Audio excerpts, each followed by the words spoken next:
నమస్కారం అండి. నా పేరు doctor Sunil Reddy, consultant neuro psychiatrist and sexologist at treatment range hospital KBHB Hyderabad. So ఈ ఎరెక్టైల్ డిస్ఫంక్షన్ ఎందుకు వస్తుంది, దానికి గల కారణాల గురించి తెలుసుకుందాం. సో ముఖ్యంగా ఈ ఎరెక్టైల్ డిస్ఫంక్షన్ అనేది రెండు కారణాలు. ఒకటేమో ఫిజికల్ అంటే ఆర్గానిక్ అంటాం, ఇంకొకటి సైకలాజికల్. సో ఫిజికల్ అంటే ఏంటి? ఫిజికల్గా అంటే అంగానికి రక్త సరఫరా అంటే బ్లడ్ సప్లై తగ్గటమో, నర్వ్ ఇంజెక్షన్ స్టిమ్యులేషన్ లేకపోవటమో, ఇలాంటివి దేనివల్ల వస్తాయి అంటే ఫిజికల్ జబ్బులు అంటే డయాబెటీస్ కావచ్చు, హైపర్ టెన్షన్ కావచ్చు, ఇంకా థైరాయిడ్ కావచ్చు, హైపర్ కొలెస్ట్రీమియా కావచ్చు. హైపర్ కొలెస్ట్రీమియా అంటే బ్లడ్లో కొలెస్ట్రాల్ ఎక్కువ అయిపోయి అడ్డంకులై బ్లడ్ సప్లై తగ్గటం కావచ్చు. ఇలాంటి చాలా కారణాలు, ఈవెన్ హార్మోనల్ లోపాలు కూడా ఫిజికల్ కాజెస్లోకి వస్తాయి. సైకలాజికల్ కారణాలు ముఖ్యంగా ఏముంటాయి? ఒకటేమో యాంగ్జైటీ, డిప్రెషన్, స్ట్రెస్, సైకోసిస్, వీటికి వాడే మెడికేషన్స్. దీనివల్ల ఎరెక్టైల్ డిస్ఫంక్షన్ రావచ్చు.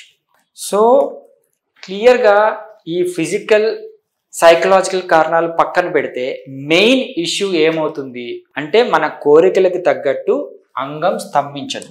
దాన్నే ఎరెక్టైల్ డిస్ఫంక్షన్ అంటాం. అంటే బ్రెయిన్ నుంచి వచ్చిన సిగ్నల్స్ అంగానికి వచ్చినప్పుడు అంగంలోని రక్తనాళాలు వ్యాకోచించకపోవడం వల్ల ఎరెక్టైల్ డిస్ఫంక్షన్ అనేది వస్తుంది. సో దీనికి కరెక్షన్స్ చేయడానికి ఏం చేస్తామంటే అంగానికి మనం షాక్ వేవ్ థెరపీ ఇవ్వడం అనేది జరుగుతుంది. ఈ షాక్ వేవ్ థెరపీ ఏం చేస్తుందంటే అంగంలోని కణజాలాన్ని యాక్టివేట్ చేసి మనకు బ్లడ్ సప్లైని పెంచుతుంది. అంటే మెయిన్ రక్తనాళం అలాగే ఉంటుంది. ఈ చిన్న మన కంటికి కనిపించని మైక్రో వాస్కులేచర్ అంటాము. నియో వాస్కులరైజేషన్ ద్వారా ఈ మైక్రో వాస్కులేచర్ ఇంప్రూవ్ అవుతుంది.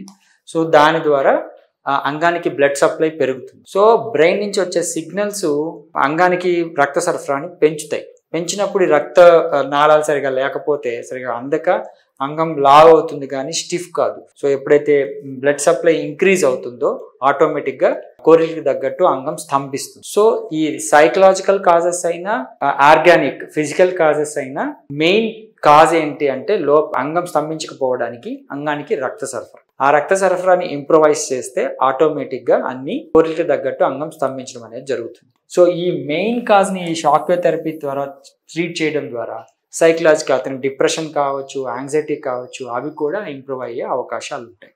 సో దీన్ని యూజ్ చేసుకోగలరు. Thank you.